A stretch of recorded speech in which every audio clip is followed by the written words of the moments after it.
Hello, I'm Kate Driver, naturopath and the perimenopause practitioner. And today I wanted to talk about sleeping issues in perimenopause, menopause and beyond. If you're a woman in midlife and you wake up at 2 a.m. or somewhere between 2 and 4 a.m., then you are a part of a big group of women that actually do this.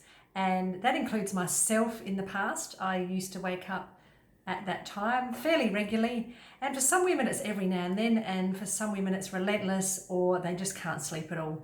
But particularly when you're not sleeping very well between 2 and 4 and you wake up and you're wired and tired, it can be because of some certain issues that you can look at to resolve naturally. So firstly, sleep is actually a really important process, as you probably well know. But just as a reminder, it actually is where we have cell repair, we actually reduce and eliminate inflammation, and we go through a detoxification process. But also we're balancing our hormones and our nervous system. And this is really important if we get good sleep, that all these processes work properly and are in balance. And when we don't sleep properly, it is a sign that there's a few different things out of balance in your body, particularly your circadian rhythm and your cortisol. And as I mentioned before, it can be a sign that your liver and your kidneys are actually not working as efficiently as they should. And this is one of the most common issues I see. So let's start from the beginning. Basically, what happens when we go to sleep is that we are releasing melatonin, which is your sleep hormone, from your pineal gland, and that cortisol has been lowering over the evening, so this can help the pineal gland release this melatonin. And during the day the cortisol should be relatively high. It does have some dips, but it is higher during the day than at night time, because this will help you with your energy. And so our circadian rhythm is in balance when you've got a certain balance of cortisol throughout the day, and then it reduces at night time, and then you release melatonin and we go to sleep, and then the same thing happens the next day. The melatonin shuts down and our cortisol starts increasing and gets us alert again, so we can get throughout the day. So one big issue is that the cortisol was actually being released at this time when it shouldn't be, and that your cortisol is a bit dysregulated.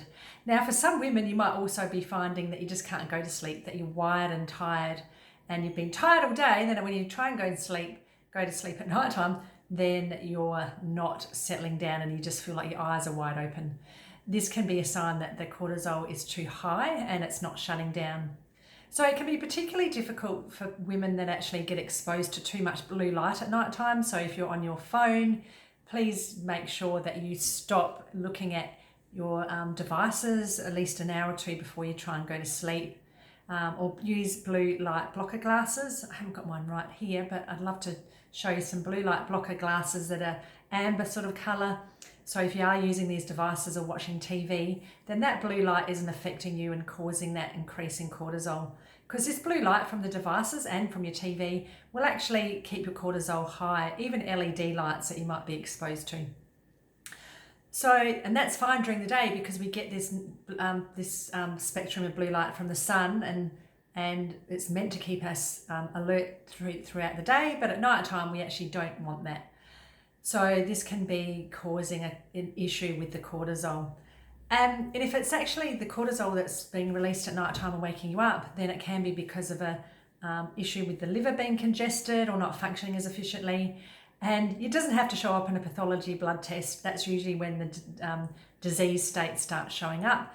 A lot of people, as they get older, and because of all the things we get exposed to nowadays, our livers and our kidneys are actually under a lot more stress than they used to be a few hundred years ago, when there wasn't so many chemicals and toxins and electromagnetic fields in our environment, in our lives.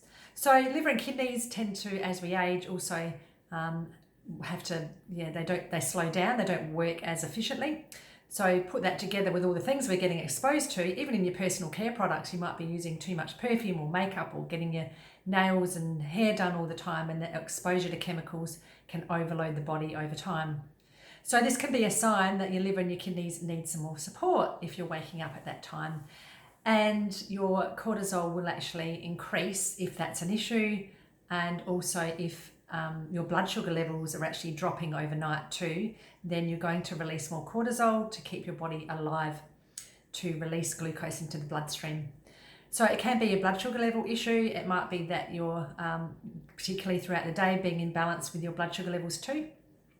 And, excuse me, this can be an issue with people without them having to have pre-diabetes or insulin resistance or any other issues that people really know about. It might just be that there's a bit of hypoglycemia, or you're not eating enough protein or eating enough fibre and protein throughout the day and fats to keep your blood sugar levels stable, or you're not eating enough in the evening to keep your blood sugar levels stable overnight while you're sleeping.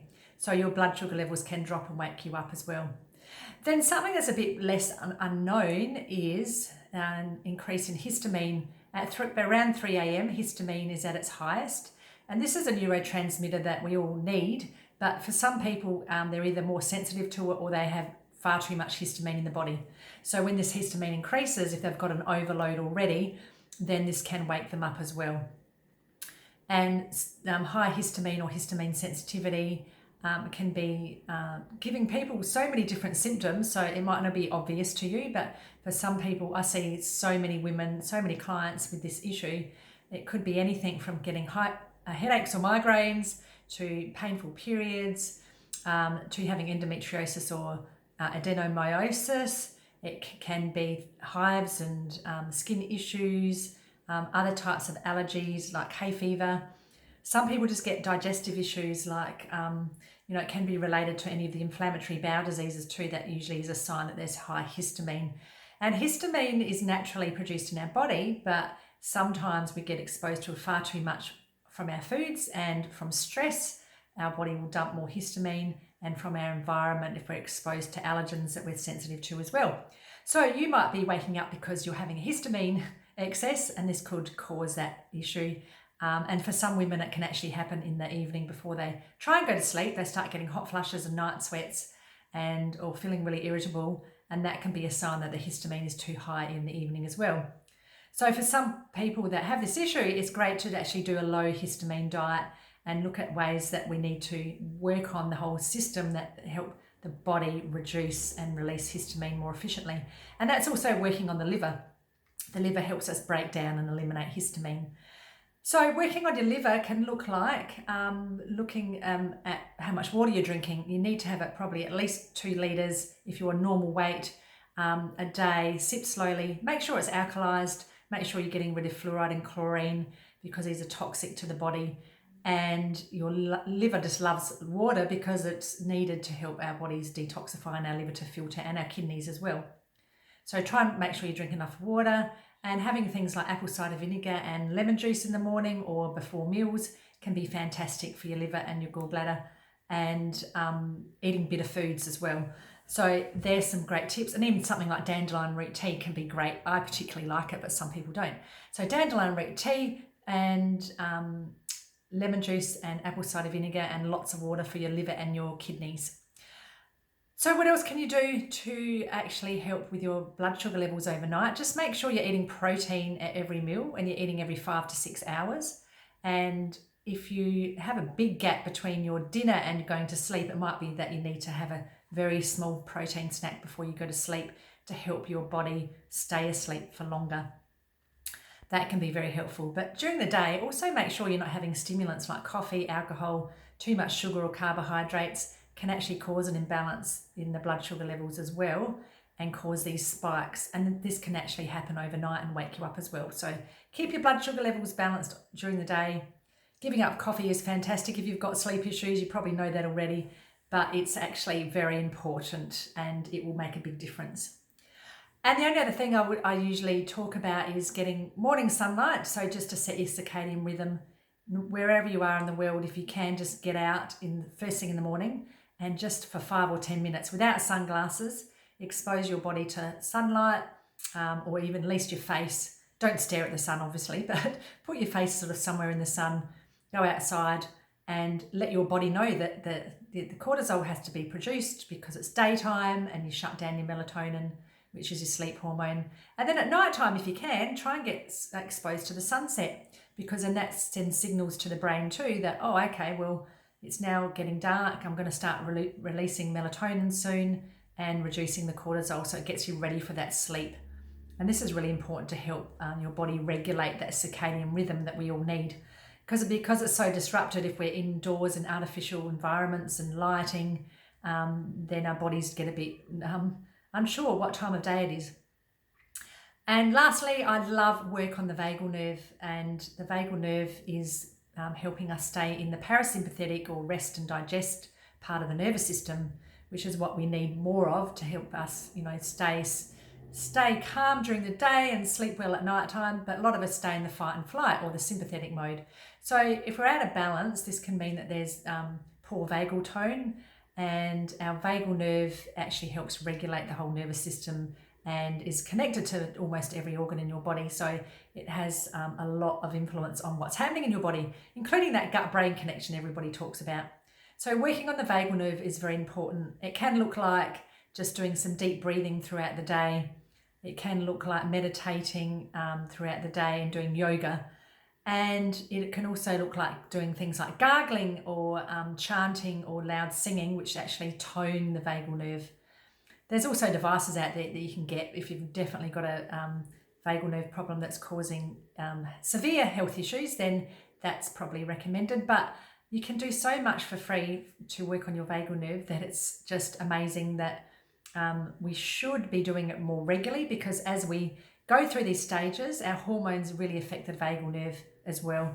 So menopause can cause a big issue with vagal nerve, the vagal nerve, so it can keep us in this stressed state and feeling. And if you are more interested in this, I would love to share my vagal nerve cheat sheet with you. Just put something in the comments below and I'm happy to share that with you.